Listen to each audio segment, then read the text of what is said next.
Hello ladies and gentlemen, welcome back to Chaos TV's live coverage of the EUWChallenger series featuring Ninjas... Sorry, I completely screwed that one up. Ninja Pandas, either. For some reason, it just doesn't resonate in my mind. And they're going to be against h2k Gaming. The picks and bans are out here, Pulse, I met us, and it's going to be Fizz, Zach, Zed, and Shen. Can't really blame Ninja Pandas for blaming Fizz out after Overpower had a really powerful game, that one, with that champion. Yeah, for sure, and I think one of the reasons why it's very easy to get confused is because Ninjas in Pajamas is a team, and having escaped the Ninja Pandas, so Pandas and Pajamas, you can kind of see the resemblance, but in the caster's mind it gets a bit fuzzy. So, right now, with Fizz, Zach, Zed, and Shen being banned out, again, as you said, Fizz caused a lot of problems, Zed and Zach from the first game we saw, and Shen as well, will cause problems in the sense that he's very good at split pushing and he's a very just solid pick in general. There's no real counter picks to him. He won't kill you, but you can't kill him in return. Aatrox's going to be banned out, seeing more play in the top lane and jungle, and waiting on the last ban. In fact, it probably could have already happened because I'm casting over the stream right now until we get in game. Ari, or as everyone else seems to say, Ahri. How do you pronounce? Ari, yeah. I'm northern. I just have to deal with the fact that it sounds too. strange. Yeah, but I'm more northern, and I'm northern in a different direction. So for me, it's Ari. Like, I can't explain it, guys. I'm from the northeast of England. It happens. But regardless, we do have the first two picks coming out. Victor, potentially in mid from h2k. Now, I don't want to necessarily say it's a placeholder pick because I've personally seen a lot more Victor recently in the likes of solo queue. It could very well be a placeholder pick here, Pulse, but what are your thoughts on Victor as a champion? Because again, he's not one of those mid laners we see a great deal of. Yeah, I'm not going to say it's a placeholder because I know What the Moose is an absolute pro on Victor. I was actually commentating his games back at I-49 a couple of weeks ago, and he's very strong in Victor, so I'm not going to say it's a placeholder at all. I know people are good at these types of champions. Hell, take Snow for example. He plays like the most unconventional champions, Ziggs, Annie. So yeah, analysing Victor. Honestly, I haven't had to analyse Victor in such a long time. I'm struggling to think of exactly why he wouldn't be used. His early game potential is very strong. His trading potential is very strong because of, well, the shield he gets back from his Q, and also the death ray is a lot of damage. He had that bug a little while back when you couldn't actually see the projectile of the death ray, so it would be very difficult to actually see it in a split seconds like situation. His burst is unbelievably good. His ultimate is quite sort of mana heavy, and I believe, I'm trying to think which enhancement or the augmentation was the one that people generally go for. It's not the death ray. I want to say it's either gravity, or I can't remember what the other one's called. I think it may be the one for power transfer, where you get the shield and you also get the movement speed increase after you use his Q, which is power transfer. Yeah. That's personally what I go for when I play Victor. I feel that's the strongest because it gives you more sustain, but also maneuverability to get around team fights. Also with his gravity field and the Chaos Storm combination, it's so much AoE, but also utility as well, Pulse, where you can feasibly stun the entire team. And it's not just going to stun instantly, of course. You have to be in there for a while, but it slows you down gradually until you come to a standstill. So I would personally love to see Victor played here. Having a quick look at the other champions that are being locked in, it is still possible because they've gone for an Ezreal AD carry. Celiver's picked up Kha'Zix. Now Kha'Zix could feasibly be played at the top lane or in the mid, not entirely sure about that one, and the Vi again for N760. So still very much all to find out, Pulse. Yeah, for sure. So far, the composition is very interesting in the sense that it's not a brute force composition. It's not a team fight composition. It's a lot of, well, you have the assassin and then you have good upfront burst, and they have good zoning control. I would like now to see a champion who also has positional and on the battlefield kind of CC and zoning. If they bring someone in like Rumble, or they bring someone in like Sona, because we're looking at the support, also someone like Zyra, who else am I thinking of? Fresh, and who has already been picked up. But those types of champions who can create fields in the battlefield where you can't actually enter. When you have gravity field from Victor and you split up the team fight for your assassin, that can be really strong because it's a situation where you don't have people who straight up heal for you, but by having zones where you can't actually get to your AD carry or to the AP carry, then that is instead their front line. I just wonder here, they are hovering over Kassadin.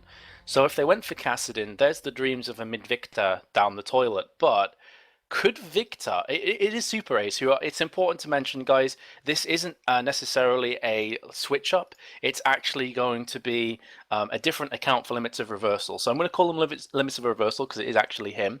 I'm curious if Victor could feasibly be played as a support champion. He has the CC, he could definitely harass in the lane, and his ultimate in team fights is kind of similar to a Fiddlestick support, where it just does a lot of damage, and it's going to be very difficult to get rid of. Just been messaged there from Bass.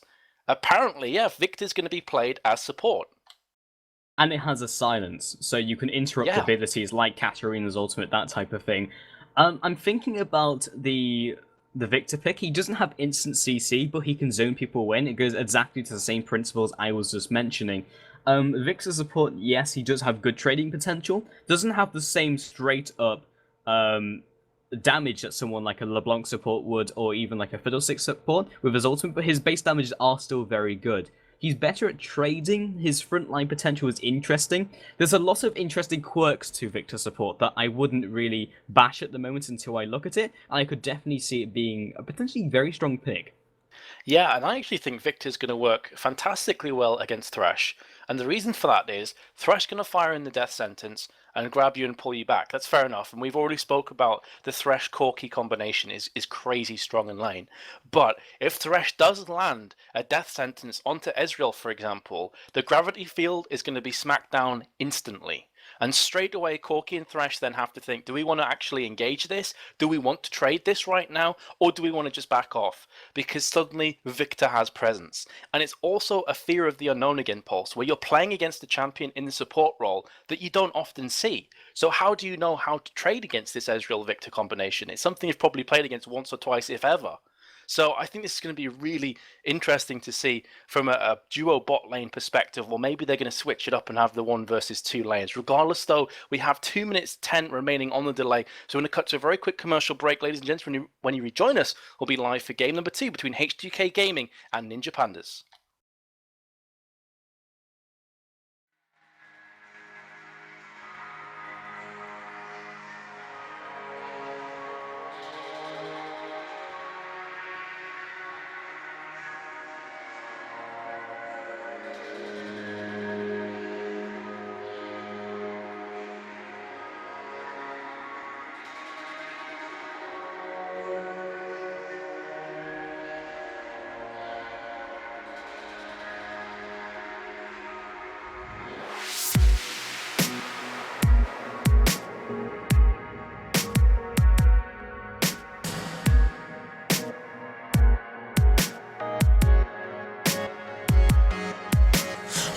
Give up, I wanna start new with you, I wanna start new, I wanna be changed, constantly arranged, fix me, I wanna be changed, I wanna give up, I wanna start new with you, I wanna start new, I wanna be changed, constantly arranged, fix me, I wanna be changed.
thoughts. I'm lost in the midnight city.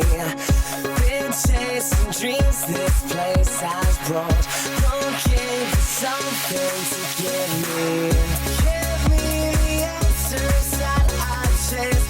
I'm looking for something out there. Is there a reason I'm in this place? I'm up in the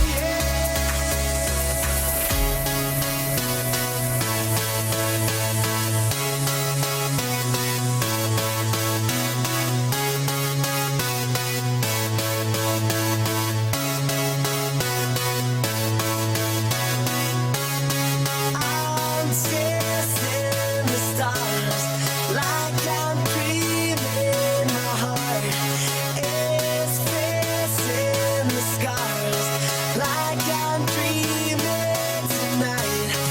I'm dancing just like I'm dreaming tonight. Find comfort in the night like I'm dreaming.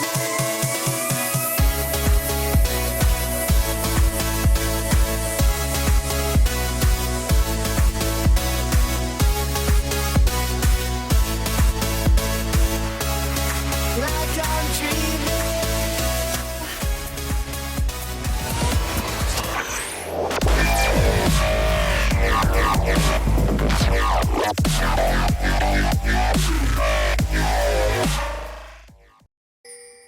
Hello and welcome back, ladies and gentlemen, to EUWChallenger Series number 13, Day 2. And this is the second game of the first best of 3 with h2k and Escape the Ninja Pandas. And with the first game going to h2k, we do have Escape the Ninja Pandas with their backs against the wall, trying to pull back the next game, seeing if they can bring themselves into the potential last third game. And I'm Pulse, I'm joined by Metas, and there's lots of interesting things to think about as we have the early game. So we have Zaxxas take some hits from from Lee Sin on Kenataro. And right now, I think it's worth talking about Victor, and you said you mained Victor in Season 2, so I'm going to let you take that one away. I did for a short spell, maybe about a month or so, when I mained mid. I played a lot of Victor, and obviously this isn't the same role that he's going to be occupying in this game. He's going to be used as a support, but what I will say, and this is something that you were looking at in the break as well, Pulse, that his base damage for his Chaos Storm, his ultimate, is incredibly high. So similar to a Fiddlesticks, who is going to do a lot of damage regardless of whether being support or mid laner, he's still going to be very influential in team fights regardless. Kind of similar to a Zyra. What I would say about the team composition though from h2k is it lacks a lot of CC. The only CC they have is a gravity field from Victor, and then the CC that Vi will bring to the table. Yes, you could say the slow from Kassadin as well, but apart from that, there's not a great deal of CC. And you said before, it's like a double assassination composition here, Pulse. Very risky. Yeah, they have double assassination composition, and I said I wanted to see area denial because it splits up team fights so that you can go for a double assassin, because then no one can really peel for your AD carries if you have like a Strangleforms on the floor and a gravity field, because if you get them in the right position like a bottleneck into a funnel, then you can't actually get to your AD carry or AP carry. But as a result, they have literally no CC, so they're going to have to either outplay their opponents really hard in laning phase, or just pray that they get picks. And that's not really a good playstyle if you're looking to be very consistent. But we do have the Victor and Ezreal swapping up into the top lane. They are, and this is something that I was curious about going into this game as to whether with the Victor support they would try and switch things around with limits of reversal and Silver at top, and that's exactly what they've gone for. This does make a lot of sense in a lot of ways. Irelia is a champion that needs to get items, needs to get levels as well, so putting in this 1 versus 2 situation is definitely going to hold her off any progress that Irelia will have going into mid game. And Kha'Zix isn't necessarily a great farmer in 1 versus 2 lanes, but definitely has a better time of it than I would say Irelia does in this situation, especially when you're against a Victor. Every time Irelia wants to jump on top of Celiva, or every time a gank comes in from Lee Sin, Gravity Field will go down, Arcane Shift comes out from Celiva, he's going to be a-okay.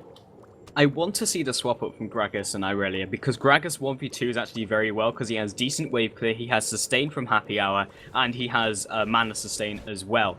And he's actually also, well, he's got Flash because most people run Flash nowadays, and in fact everywhere because of League of Legends. But having that swap up, I really want, I want to see that, because He can 1v2, Irelia kind of can, like she can CS under tower with her Q, but apart from that, she'll have a really rough time. She doesn't scale up until around level 5, level 9, when she gets pointed in her hit-end style, but I don't really like that 1 versus 2. They need to either go for the swap up or get Irelia shut down, which is not what they want against a double assassination composition. And this is what we were saying in game number 1 as well. If they're not comfortable in these 1 versus 2 situations, they need to do something quickly. You can't just let it fester. You can't just say, oh, don't worry, it'll be okay in a few moments' time, because it won't. And things will get worse for Andre Dawn here, unless he starts to get some help from the jungle, which is exactly what is happening right now. Kenataro coming in from the side, and instantly limited reversal, and Celiva will be pulling themselves back. So let's have a look at this differential for CS right now. Irelia on 7, Kha'Zix on 10. So already Kha'Zix is starting to get a bit of a way ahead. That being said though, it's going to come down to which tower falls first. Yeah, Kentaro looking for the lane gang onto Celiva, and Patchy finds himself super ace. Flash comes down, Ecolivium's back as well for the slow. Ignite comes out, and following up with the auto attacks, another flash. First blood picked up by Irelia. Lands a Sonic Wave, meanwhile the bot lane, gang can return onto Dome, picks up 1, looking for the second onto Kobe. Valkyrie comes out, should be enough to alleviate that pressure, and 1-for-1 trade. Yeah, junglers really carrying forward some serious presence and the kills as well, but that will be first blood going into the hands of Andre Dawn. So we said before, Irelia likes to get items, likes to get experience quick, so first blood is just perfect right now from Ninja Pandas. Going to be recalling back to spawn and picking up a Ruby Crystal and also a Doran Shield. So that's really, really bad news for h2k. Camis is now being caught out of position. Nice little body slam through the wall, waiting for the Vault Breaker to come across, and should be a-okay because he has this flash off cooldown if the worst gets the worst. Doesn't need to use it though, and we'll go back to spawn. Yeah, 1-for-1 trade overall on the entirety of the map. Slight advantage coming in because of the first blood and the assist. And Victor actually coming down. Not really sure what he's looking for, because he won't be able to go for the gank because they actually saw Gragas recalling. Maybe he was looking for the experience off that camp. But actually I'm not really sure what Victor is looking for here. They're going for a lane switch again, I think, Pulse. So you can see that Celiva is also moving down to bot lane. So they are going for the lane switch up. Both of the bot lane is going back to bot, so we'll be 2 versus 2 at the bot lane. That's going to allow Kha'Zix a bit of time at top to get some farm. However, I don't think he's going to be too happy about this, because Irelia just got first blood. So you're effectively putting him in the firing line here, Pulse, and saying, okay, we can't deal with the 1 versus 2 lane, so now good luck, have fun, son. Yeah, that's actually what I kind of meant when I said what was Victor doing, because I knew he was like heading to bot because he was, well, he walked all the way. But I didn't understand it, because if you get the first blood onto top lane, you kind of want to keep the pressure to try and shut down Irelia, because now you've just given her a kill, and now she's against Xaxis. So in that sense, okay, maybe Kha'Zix can maybe outplay her, but it's not ideal, like especially when she has first blood, because not only will she probably be able to outtrade Kha'Zix in a sustained fight, but because Kha'Zix doesn't have the same sort of punch, then he won't be able to instantly burst her down, and probably won't be able to outlane her either. I'm just thinking maybe it was a case that preemptively h2k actually kind of got the role reversals and the lane switch ups going, so they were thinking that Corki and Thresh would go top lane, so that's where they went, and as a result they were like, oh, they didn't actually switch, so now we're on 1 versus 2. So the first opportunity they got, maybe they realized, okay, well, we actually need this duo lane matchup, so we'll go back to bot lane. Not too sure, maybe some mind games flying across between these two teams. Potentially, and also having your duo lane at your bot lane means that Dragon is harder to take for the enemy team, because you'll have an extra man there instantly. So I guess they're just preparing for the next Dragon pickup, but either way, it looks a little bit curious, because Irelia will have a very easy laning phase against Kha'Zix. Like already she's zoning him away, he's having to farm with Void Spikes. He's now actually evolved his Q, which is very standard. Next he'll go for Wings, and then he'll probably go for his ultimate. There's no real reason to go for W anymore. But I'm really quite concerned. He needs some intervention. And meanwhile, the bot lane Caliber gets caught. Rooftop Barrage comes across onto Dome. Kobe following up, but he's taking huge amounts of damage from Victor in the meantime. They paid him no attention at all. And the Lantern came out purely because of the shielding. Farming underneath their turret. Gotta be careful though, because Caliber still laying down the hurt. In the mid lane, we do have Lee Sin coming around, and meanwhile on the top lane, also comes in with the Void Assault. 760 arrives on the scene. Bot Breaker comes out looking for that kill.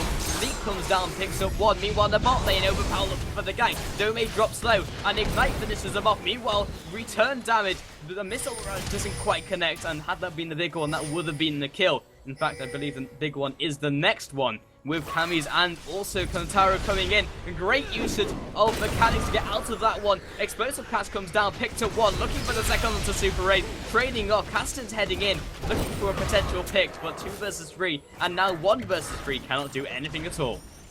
Really nice play and reactions from Kenataro and Camis, flashing away from the gravity field, realizing the kill would have disappeared, and Kassadin just went in to finish off on Corki. So Kobe being caught out of position there. They split the Drake off. I'm not sure if they'll continue this, seeing N760 and knowing that Kassadin is prowling around. Very much predatorial. Here we go. They are going to be going in. Kenataro is the focus. Very smart play, getting rid of the jungle, getting rid of that smite as well. Camis now has Dark Passage coming through. Here comes a death sentence from Domain. Are they going to finish this kill off? No, they're not. Overpower actually going back in with the Rift Walk, and the Null Spear will seal the deal, and N760 will smite and finish off the Drake. So really nice double turnaround. At one point it was thinking h2k have got this, then Ninja Pandas, and then h2k again. Yeah, and h2k played that really well, specifically 760, because he saw them on Dragon, and it was like, okay, well, I'm just going to let you sit in the pit, because you know, you have no way of getting out, you still want the Dragon, and you also only think it's me. So while taking some damage, wait for Caston, actually wait for another couple seconds, then engage, because they'll be on lower HP. Dragon does absurd amounts of damage in the early game. His AD doesn't actually scale up into the late game, only his health does, so it takes longer to take the objective, and by virtue actually doing more damage over the long run in terms of sustain, but the damage never actually increases. So in the early game, he does way more. Well, we can see at the moment that you still got this kind of stalemate period after the explosions and the fireworks that we just saw, but without Drake being available, without any of these towers really being pushed, it's going to be quite difficult. Having said that though, top lane Flash and the Assault and Battery from Vi, it's going to go from bad to worse for Irelia, and that's definitely one way of countering this difficult 1 versus 1 lane, is just to get your jungler camping at top pulse. So far paying out dividends. They've picked up 2 kills, and now Irelia goes back to spawn for the second time. Yeah, 760's definitely got the mechanics though on Assault and Battery. This is the second time now I've seen him use his ultimate at the right time, so it will follow through. Not only, last time it was over the wall, and this time it was after a flash, so he's got the timing down. It's actually kind of like a knack type thing. You can do it on reaction, but it's very, very difficult. Meanwhile, in the bot lane, Lee Sin looking to try and insect the backwards, knocks him into the wall to see if his team can catch up. Kobe not quite there to receive, but they do pick up the tower in return. Meanwhile, Sullivan, Super 8, looking to maybe get something done as Vi heads into the action. And Ward will reveal her if she carries on going in that direction. Ultimate is currently off cooldown, and Kobe Valkyrie's out of the lane.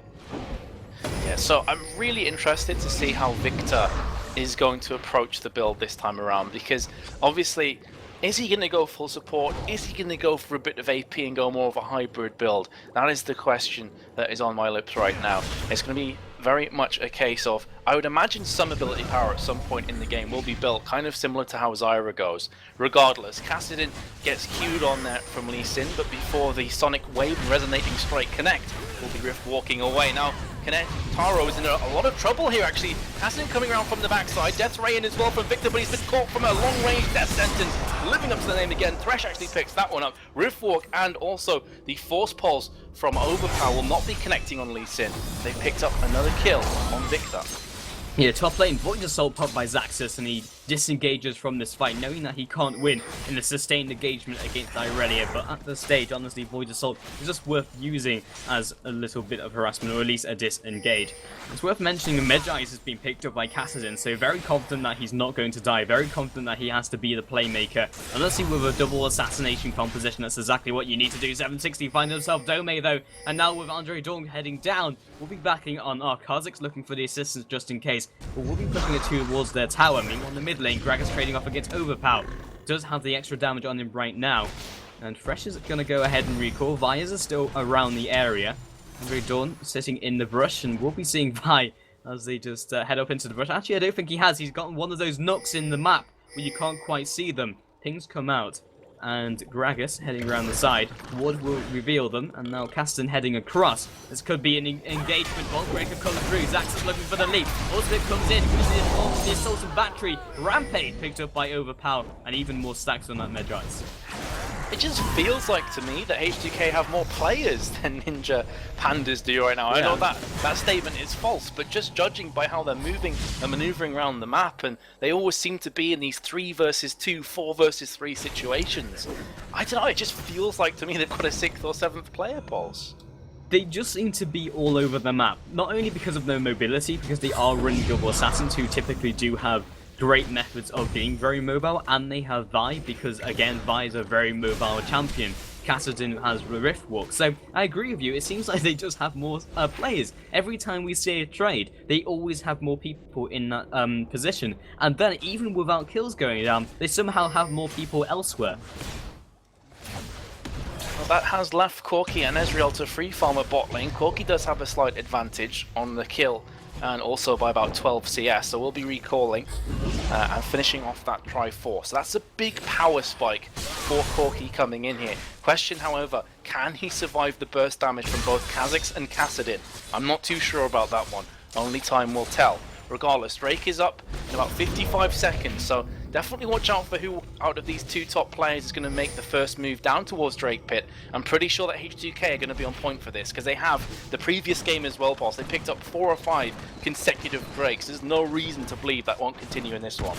Yeah, agreed. I would say, though, with the double assassin composition, they don't have the same sort of utility as a Vi ultimate. Yes, you'll be able to lock him down, and it's all based around Vi landing that perfect assaulted battery. Because if Kha'Zix jumps in along with Kassadin, then Irelia will lock them up. Explosive Cask will come down from Gragas, and Fresh will be there to knock them away with Flay and using his box. So, straight up, they won't really be able to kill Corki if their peelers are on point. However, if Vi is there and she lands the ultimate first, then knocks him up, and then they can go for an engagement. On the top lane, Zaxa takes some more hits from Irelia. She's actually getting very scary in her own right. This is concerning for h2k. This will be kind of in the back of their minds that Irelia is strong and they have good peels, so they're going to have to play these team fights very well.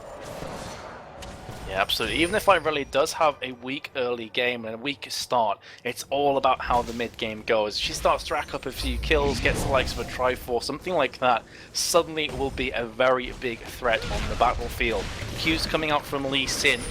Neither of the top laners have started to make a move down to Drake right now, so it's pretty much anybody's attempt at who tries to go ahead and pick this one up first. The pink ward, however, from Victor, from Limits of Reversal, is going to be huge in the determining factor.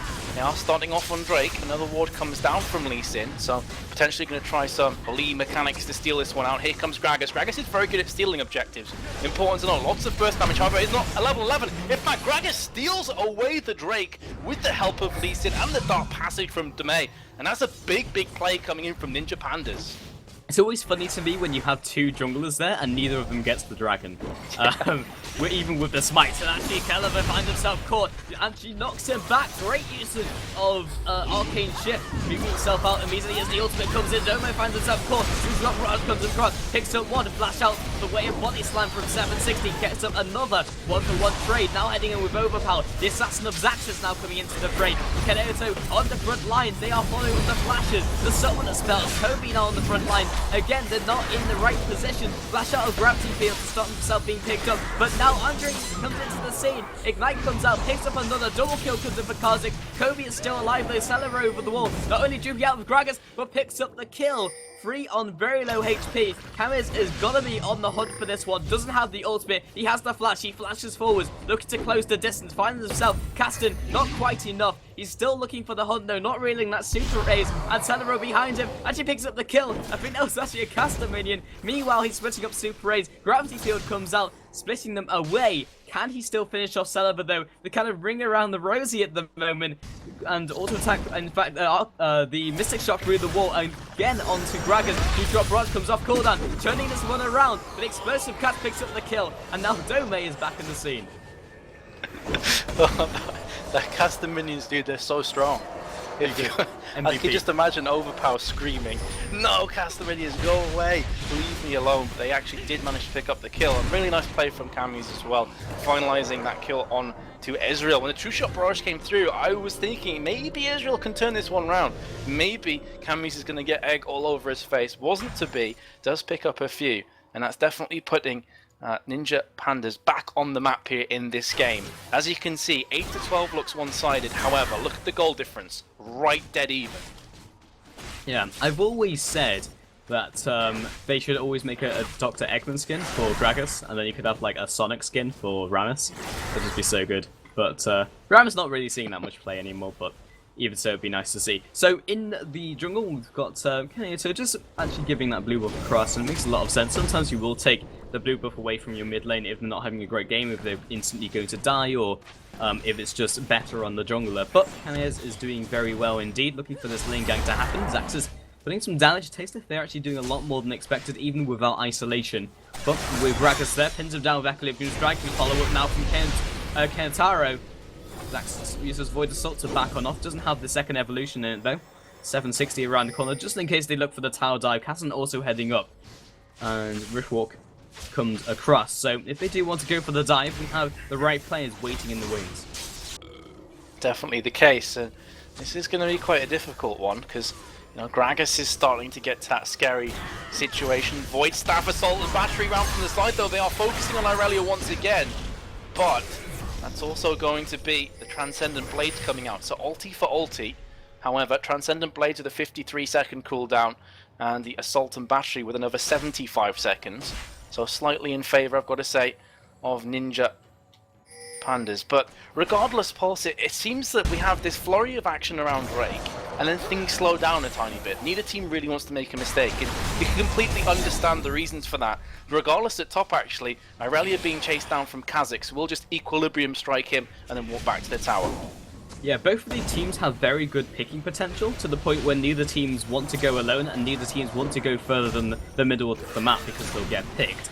And zoning control coming in from Victor, very strong onto the minions, kind of keeping them back. Emma's so much damage actually going onto Victor, still sieging this mid lane, and right from the side they look for this initiation. Zomai drops low, Ultrich comes out, they pick up one. Will they continue? Silence comes out in the form of Victor's ultimate, overpower over the wall, Null Spear comes down, Celebor's still chasing after. One more auto attack will pick up the kill, Excessive Force in fact does it. As he backs on off, Kobe still turning around with more damage. Gravity Field doesn't quite connect with the stun, he wasn't in it long enough. But 2-0, good trade. In fact, he was 3-0 with Kha'Zix out-trading Irelia in the top lane. Yeah, and that's because Assault and Battery was used, and then the Transcendent Blades was afterwards. So Irelia had no ultimate, she had no Transcendent Blades to get that HP back up. Kha'Zix realizing, goes in for the kill. They can't stop this tower falling, and that will be a tower and 3 kills going into the back pocket of h2k. Drake is up in just over 1 minute, so they're going to go back to spawn, buy up some more items, plenty of gold between them, all over 1,000. Now going back in again, Assault and Battery on Kobe. Here comes Kassadin from the side, so much burst damage, and the Death Ray as well from the Victor. Death Sentence comes in, slightly missing, but again Dark Passage coming good from the side of Ninja Pandas. Yeah, Dark Passage is such a good ability, and you can kind of stop that from happening if you get on top of it, but they didn't have a flash. A nice play would have been from 760 to literally just flash it on top of the lantern so he couldn't click it, but he didn't have flash off cooldown, so that wasn't an option. But we'll be getting out of that. It's kind of what I said before, Messers, when we were talking about how they won't be able to assassinate Corki without the usage of Vi, because not only will they have Valkyrie, but they'll have all the peeling from the team. Yes, they weren't there, but he still had usage of Valkyrie and Flash, which he didn't even use. So they need Vi. Their ultimate always has to be on him. Irelia is starting to get quite scary right now. Hazasheen as well, able to go one-on-one with Zaxxas with the Transcendent Blades, burnt off the Ignite and forced Zaxxas to leap away. Currently has evolved, as you said, Taste Their Fear first and then the Leap second. And I think you said that you were expecting him to go for the ultimate last, as a player did just disconnect. I believe that was Andre Dawn, so they are going to have the pause, and hopefully resuming very shortly. However, Drake is up, and you can see a flurry of action coming down here, with a plethora of players starting to congregate around this area. Yeah, Celeber and Kobe in the bot lane. Actually, Kobe is on the receiving end of a Mystic Shot flying through the air, and I think it's already connected. He's dropping to about 30% HP, and Celeber's looking for the follow-up. He still has Flash and Kobe still also has flash on his end. Valkyrie, where he'll land, Celeber probably won't be able to chase, especially with his tower still being there, and Lee Sin is heading down, and as you mentioned, the rest of the team. So it'll be interesting to see what happens next. Even if Kobe is put down to a HP where he can't team fight, that's all they really need, because now Drake is alive and they will look for a fight. Yes, they will. Andre Dawn just reconnected, so the players are asking amongst themselves if everybody is ready, and hopefully we'll be ready to go live very shortly. Have been told to go, and as we said before, Drake is up. Remember, Gragas now has a Void Staff, Athene's Unholy Grail, is capable of stealing away objectives because of the burst damage he can do with the conjunction of Barrel Roll and Explosive Cask. However, doesn't look like either team wants to fully commit to this Drake just yet, Pulse. They're kind of skirting around the edges. Again, a pink ward placed from limits of reversal, just getting rid of any of those wards, dewarding, getting rid of the vision, and allowing his jungler to potentially start off Drake. However, it doesn't look like that's going to be the case, as the resonating strike comes through from Lee Sin and shows the rest of his team they're not currently doing the Drake. As a point of interest, I'd like to note that Vi has been maxing Volt Breaker and then gone for Denting Blows. This is the Korean way of going about it in terms of skill order, and also the way I do it, because you get extra mobility, you get extra cooldown, and he's charging up the Volt Breaker once again. You also get extra damage. The amount of extra damage you get per level is actually a lot more than regular abilities. One of the reasons why Victor's damage is so high, he actually gets 45 extra damage per point in an ability. Regular source of extra damage per ability point is about 30, just for reference, so an extra 50% is nothing to sniff at. Meanwhile, Kantaro, looking to maybe steal red buff, doesn't quite come through, will be stolen away by 760 and aggressing onto the Drake. With Edgel in the bot lane, they could potentially look for this initiate, but with Kobe being on the back line, they really can't afford to do so.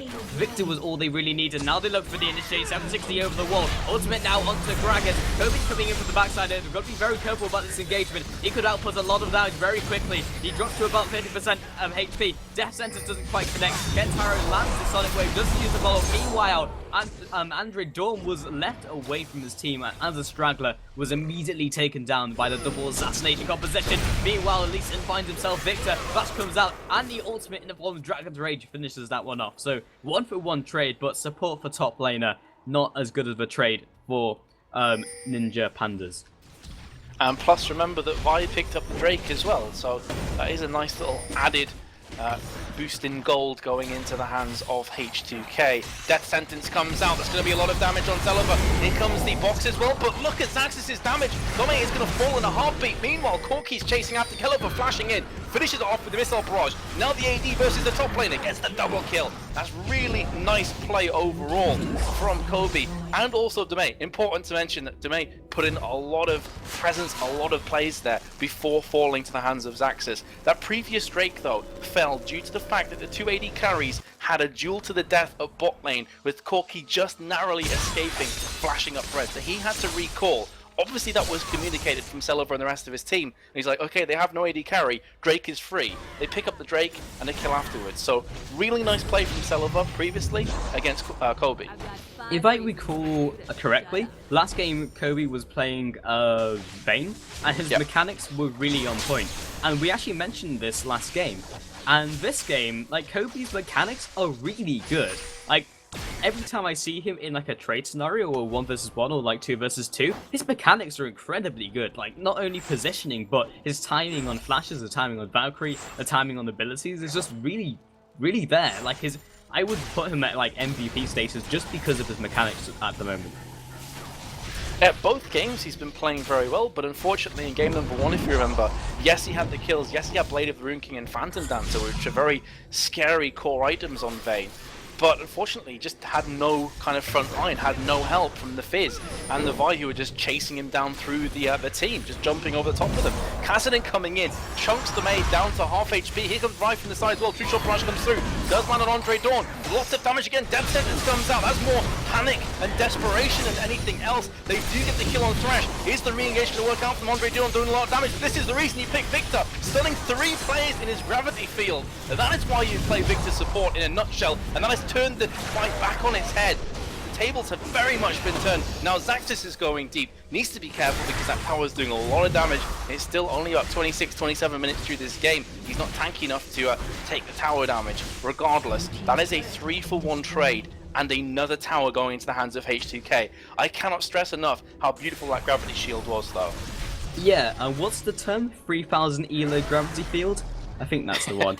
And that was like literally the best gravity field I've ever seen. Honestly, I haven't seen that many because we don't really see much Victor. But out of the times I have seen Victor, that's the best gravity field I've ever seen. It was so good. Not only as an area denial effect, but landing on 3 people. The stun is really long as well. I think it's, what is it, 1.5 seconds or 2 seconds? 1.5, I think.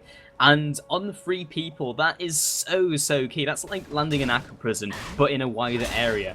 So, as you said, completely turned the fight. And again, h2k wants to call them X Nexus because, well, they are X and X's, come out ahead.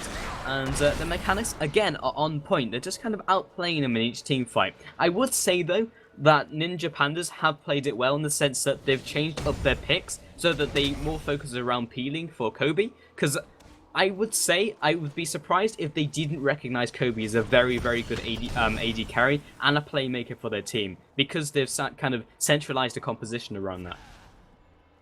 Yeah, that's very true. And just going back to the Victor thing as well, you said, yes, the stun is for 1.5 seconds, but before that, people being slowed down by 28% every tick.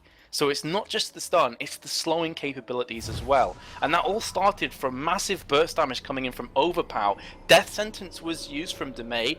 As I said at the time, I believe it was from desperation. Just kind of like, oh, get away from me, here, have a death sentence. And hopefully they'll turn tail and run. Not to be the case. But it was such a good gravity field, landing on the majority of the lineup. Got both of the carries as well, mid and AD carry. So such a big play coming in from Limits of Reversal. That's given them a big lead. That's about 7,000 gold in their advantage, and they're now looking to push forward their 5th tower as 4 players are down here with Kazakhs kind of roaming around mid. They're doing a lot of damage to this tower actually. I'm not too sure that Ninja Pandas can do anything about this, especially as Victor's coming around from the side, pops down the gravity field again. It's going to stun out Gragas. He's going down so ridiculously quick. Assault of Battery as well from Void is forcing off the Zoni's Hourglass, but here comes the Chaos Storm right now. Kassadin going in with massive damage. That will be the support picked up, but again, a 1-for-1 trade with a tower going down is more than worth it from h2k's perspective. And this is the strength again from Victor. You have a double assassination composition and so much AoE CC on the table.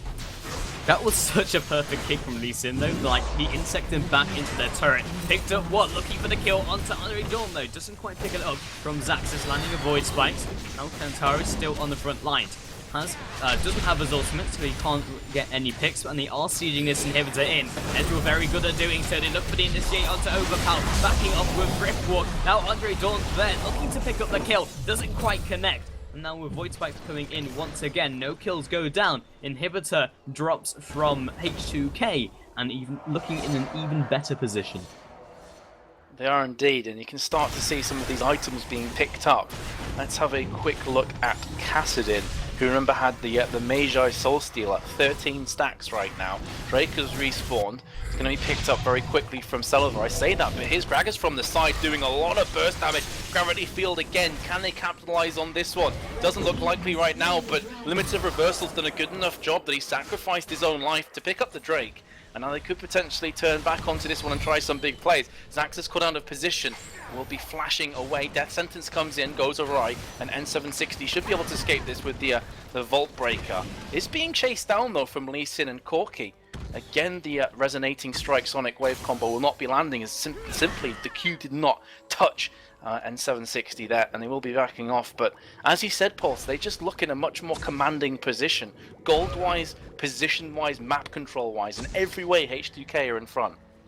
Yeah, and they have good picking potential, so at any point in time, if they put a step wrong, Ninja Pandas could at any point in time be picked, and then Baron goes down. They have to be so careful, to the point where they either need to tag team, top lane though, Andre gets picked, and we have Vi coming from the side, but the Ripple comes out, looking for the counter initiate, lands the Sonic Wave. We can't kick him towards him, Ripple finishes off one, now the 2 versus 2, gathers from the side, he'll have always cooldown, with Zhonya's coming into effect, and slots of Battery, looks for the kill, and with Safeguard coming in, great uses of the ultimate from Gragas as well, duking into the brush. And Celiver knows he's there though, kicks him back into his team. Can they lock him up in time? The play doesn't come in just at the right time, and the Death Sentence doesn't connect. Lee Sin dies. So very nearly amazing. even still, even though Lee Sin died, he made a kill out of nothing. And that's going to basically stop them from picking up a quick Baron. I honestly feel if they'd picked up the Lee Sin, that would have been a 2-for-0 trade. With Celiva, they could have picked up Baron quite cleanly. So that in itself, the Dragon's Rage, killing Celiva for about 35 to 40 seconds, I believe it was at the start, is going to give them some respite, give them a bit of breathing space, and allow them to regroup, recompose themselves, and try and make some plays. So definitely a huge, huge play from Kenetaro. Yeah, it just seems like they're taking turns to make huge plays. Like we saw Kobe, in fact we saw Kames at the start, and on the mid lane though, Andrew gets almost completely dropped in a second. Kasten looking to finish the deal off. Now jumping in with the Rift Walk, doesn't quite pick up the kill, and Zax is still there. Taste Their Fear comes out. He is quite tanky in terms of armor. Follow up, the flash comes down from both of them, and now the follow up with Resonating Strike picks up one. Meanwhile, Vi is on the point of being picked up from Kames over the wall and following in with the Q. Meanwhile, kill was picked up by Kenetaro, assisted by Kobe.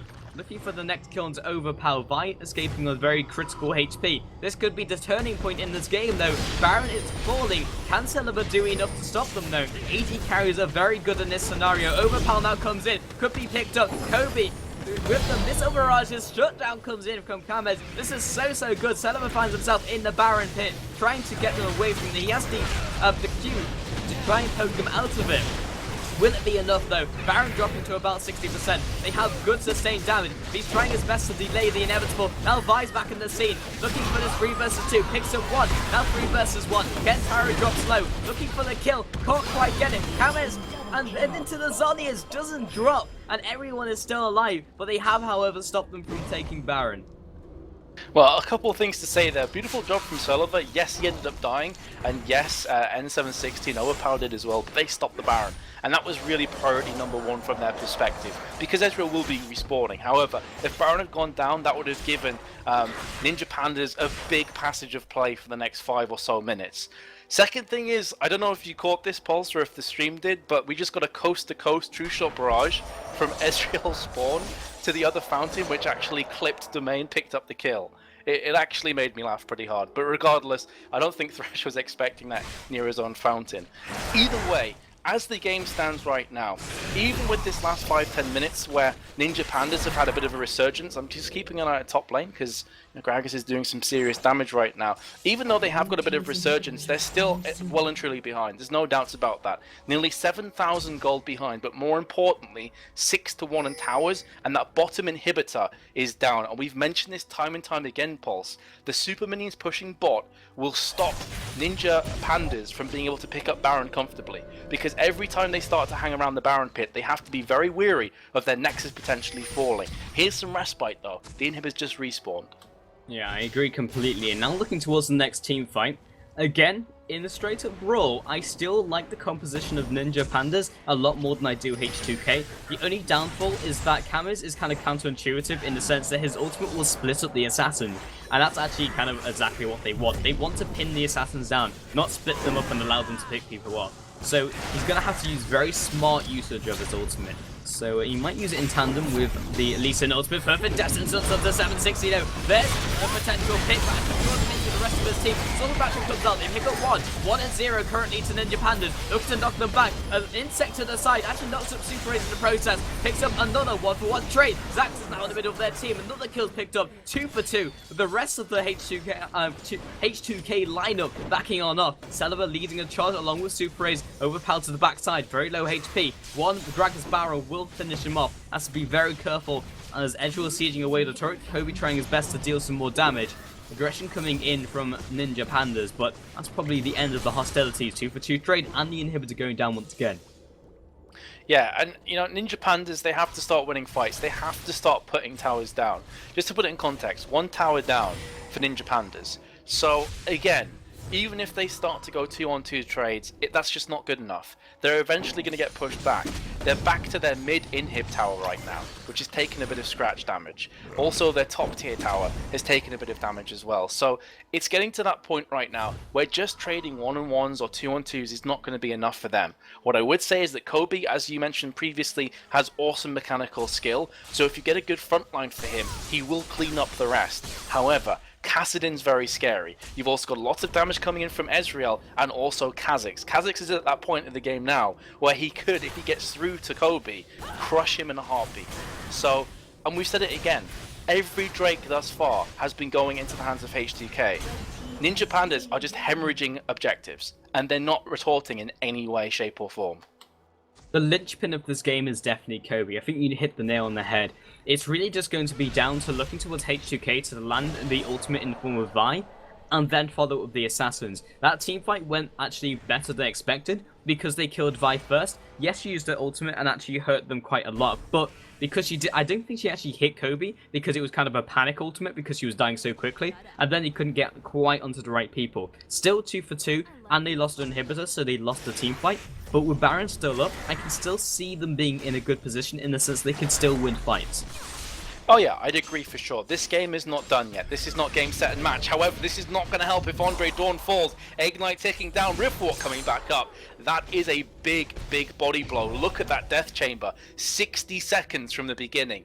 That is basically an entire minute where h2k can do pretty much whatever they want. They can try and push. They can potentially go for the Baron as well. With the super minions pushing at bot lane in a 4 versus 5, the world is their oyster here, Pulse. For the next minute, look at the burst on Kobe. We're talking about Kobe being phenomenal, but it doesn't matter. When you get crushed from 100 to 0, instantly Kassadin with the double kill. And meanwhile, the rest of his team doing work on Baron. Can Kanetaro pick up this steal? Or could potentially Gragas? Here comes the damage. Kellever getting crushed. Ignite being used as well. Barrier will come through. Kha'Zix in the meanwhile will make short work of Lee Sin. Celever goes down, but look at Kassadin. He's actually backdooring. He's going for the Nexus Towers. He's looking to finish this game off right now. And with just Gragas alive, it's going to be the GG going in for h2k. And I just got deja vu from yesterday's game between Meet Your Makers. That's going to be the Nexus falling and the 2-0 scoreline. Well, that was sure Kassadin 1v3ing and taking all their objectives. I have not seen a Kassadin, or any player for that matter, actually do that, and the chat goes wild for xpeke. And I don't think in that game xpeke actually killed 3 people by himself in 1v3, but we definitely just saw it from Kassadin. And Overpower, he was on 18 stacks at the end, I think. I think he might have gone up to 20, I didn't quite check. But he had 800 AP. 800. And he was just demolishing people one by one. Insane. Absolutely insane. You kind of run out of superlatives after a while, I believe, for plays like that. Because it wasn't just the back door. Like, xpeke, everyone's saying it's Peke, fair enough. But the fact is, he killed Irelia by himself, he killed Corki by himself, and then Thresh by himself. Finished off an inhib, 2 Nexuses, and the Nexus. Nexus Towers, I should say, and the Nexus. So, effectively, he did that all by himself. And at the meantime, they had like a plan B. Okay, if Kassadin can't finish this game off, well, then we'll just settle for Baron instead. So h2k pulling out the plays when it really counts.